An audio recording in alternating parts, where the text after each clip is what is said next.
Shriji food. मैं हूं मनीषा ठक्कर। आज हम बिना मावा, मिल्क पाउडर और मलाई के एकदम सॉफ्ट और यम्मी मोहनथाल किस तरह से बनाना है वो देखेंगे। तो चलिए इसे बनाना शुरू करते हैं। मोहनथाल बनाने के लिए हमें चने का आटा लेना है। तो यहाँ पर आप घर का पिसा हुआ या मार्केट का लाया हुआ कोई भी चने का आटा ले सकते हैं। और ये बारीक वाला चने का आटा ही लिया है। इसे इस्तेमाल करने से पहले छान लेना है और फिर इसके मेज़रमेंट के लिए इस तरह का जो कप आता है वो ले लेंगे। आप कप के बदले कटोरी का मेज़रमेंट भी ले सकते हैं। कप या कटोरी जो भी आप लेते हैं उसी कप या कटोरी से माप के सारी चीज़ें लेनी है। तो यहाँ पर हम इस तरह से लेवल तक का आटा इसमें भरेंगे। तो 2 कप चने का आटा हम एक बाउल में निकाल लेंगे। फिर उसी कप से माप के हमें 1 कप घी लेना है। यहाँ पर मैंने घर का बना हुआ घी लिया है। आप घर का बना हुआ या गाय का कोई भी घी ले सकते हैं। फिर एक फ्राई पैन ले ले और उसमें 1/3 कप दूध गर्म करने के लिए रखें।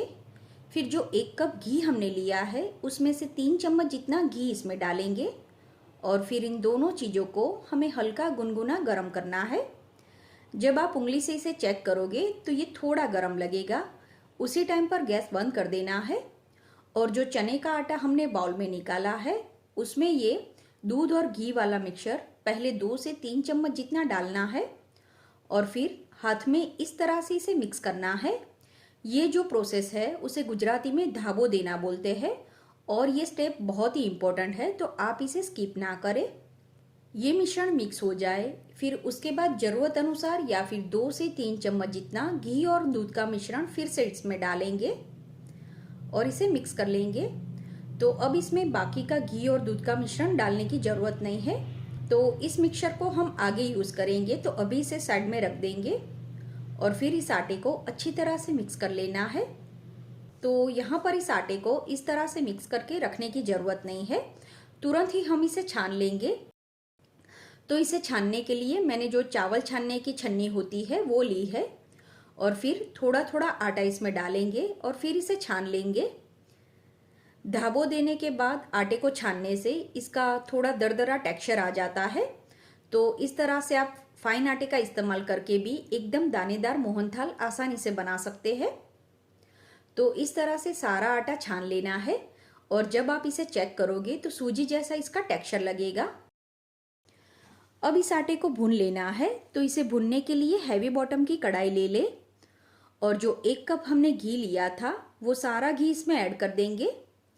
घी जब गर्म हो जाए तब जो आटा हमने छान कर रखा है वो इसमें डालेंगे और इसे मिक्स कर लेंगे। शुरू में जब आप आटे को घी के साथ मिक्स करोगे तो इस तरह से आपको ये मिश्रण थोड़ा गाढ़ा लगेगा, लेकिन आपको दूसरा घी डालने की जरूरत नहीं है। जैसे जैसे आटा भूनता जाता है घी अपने आप ही इसमें से अलग होने लगता है। तो इसी तरह से हमें इसे चलाते हुए स्लो टू मीडियम आंच पर भुनना है। आप देख सकते हैं 5 मिनट के बाद धीरे धीरे अब ये मिश्रण फूलने लगा है। जैसे जैसे आटा भुनता जाता है इसका टेक्सचर भी इस तरह से चेंज होने लगता है और इसमें से बहुत ही अच्छी खुशबू भी आने लगती है।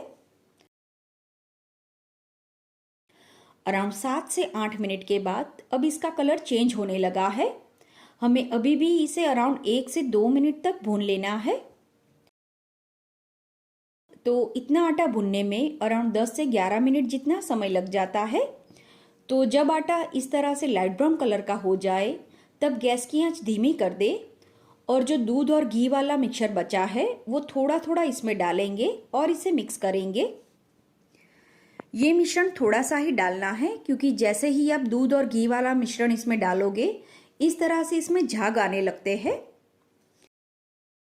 तो अब इसे अच्छी तरह से मिक्स कर लेना है और मिश्रण जब पहले की तरह हो जाए उसके बाद बाकी का दूध और घी का मिश्रण इसमें ऐड करें। तो आपके पास जितना भी घी और दूध का मिश्रण बचा हो वो थोड़ा थोड़ा करके इसमें डाल देना है। तो मैंने सारा मिश्रण इसमें डाल दिया है। अब इसे 1 से 2 मिनट तक हम भूनेंगे। तो अब आटा अच्छी तरह से भून गया है। गैस की आंच बंद कर दे और इसे नीचे उतार ले। अब मोहनथाल की चाशनी बनाने के लिए हम एक कढ़ाई में 1 कप चीनी डालेंगे। इसी के साथ आधा कप पानी डालें और इसे गर्म करने के लिए रख दें। पानी जब गर्म हो जाए तब चीनी को इसके साथ अच्छी तरह से मिक्स कर ले। तो हमें इस चाशनी को मीडियम आंच पर 7 से 8 मिनट तक पकाना है। 7 से 8 मिनट के बाद चाशनी में से 1 से 2 ड्रॉप जितनी चाशनी एक कटोरी में या प्लेट में निकाल ले और फिर चाशनी जब थोड़ी ठंडी हो जाए उसके बाद इसे चेक करेंगे। तब तक के लिए गैस बंद कर देना है। तो यहाँ पर मैं आपको चाशनी को चेक करने के लिए 2 मेथड बताने वाली हूँ। तो सबसे पहली मेथड के लिए आपने जो चाशनी कटोरी में या प्लेट में निकाली हो उसे इस तरह से थोड़ा आप तिरछा कर दे। अगर वो चाशनी का ड्रॉप स्प्रेड होता है मतलब कि चाशनी अभी पकी नहीं है और ये ड्रॉप इस तरह से सेट हो जाता है मतलब कि चाशनी मोहनथाल के लिए रेडी हो गई है। अब जो दूसरी मेथड है उसमें आपको चाशनी को उंगली और अंगूठे के बीच में इस तरह से चेक करना है। आपको उंगली और अंगूठे के बीच में इस तरह से एक गाढ़ा तार बनता हुआ नजर आएगा। तो दोनों में से जो भी मेथड से आप चाशनी को चेक करना चाहो कर सकते हो। तो ये चाशनी को फिर से पकाने की जरूरत नहीं है। तो मोहनथाल के लिए ये परफेक्ट चाशनी बनकर रेडी हो गई है। तो चाशनी में हम थोड़ा मोहनथाल का कलर ऐड करेंगे। तो जो ऑरेंज फूड कलर आता है वो हमें लेना है। अगर आपके पास कलर नहीं है या फिर आप कलर ऐड नहीं करना चाहते तो बिना कलर के भी मोहनथाल बना सकते हैं। कलर भी चाशनी के साथ अच्छी तरह से मिक्स हो गया है। तो जो चने का आटा हमने भुना था वो कढ़ाई हम गैस के ऊपर रखेंगे। गैस चालू करने की ज़रूरत नहीं है। फिर जो गरम चाशनी हमने बनाई है वो इसमें ऐड कर देंगे। चाशनी जब गरम हो उसी टाइम पर इसे आटे में मिक्स करना है।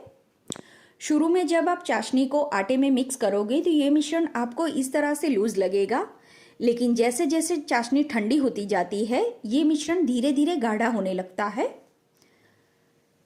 तो चाशनी आटे के साथ मिक्स हो जाए फिर इसमें थोड़ा इलायची और जायफल का पाउडर डालें और इसे भी मिक्स कर ले। अब ये मोहनथाल का मिक्सचर हम ग्रीस की हुई थाली में या मोल्ड में निकाल लेंगे। तो आपको मोहनथाल की जैसी थिकनेस रखनी हो उस हिसाब से आप इसे स्प्रेड करें। फिर गार्निशिंग के लिए कटे हुए बादाम और पिस्ता डालें और मोहनथाल को रूम टेम्परेचर पर आने तक ऐसे ही रहने दें।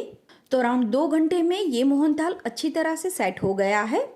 अब इसे कट कर लेंगे। बनाए हुए मोहनथाल को आप बाहर ही 15 से 20 दिन तक स्टोर कर सकते हैं। तो आप भी बताई हुई टिप्स के साथ ये मोहनथाल बनाकर जरूर ट्राई करें। उम्मीद है आपको मेरी आज की रेसिपी पसंद आई होगी। इसी तरह की और रेसिपी देखने के लिए चैनल को सब्सक्राइब करना ना भूलें।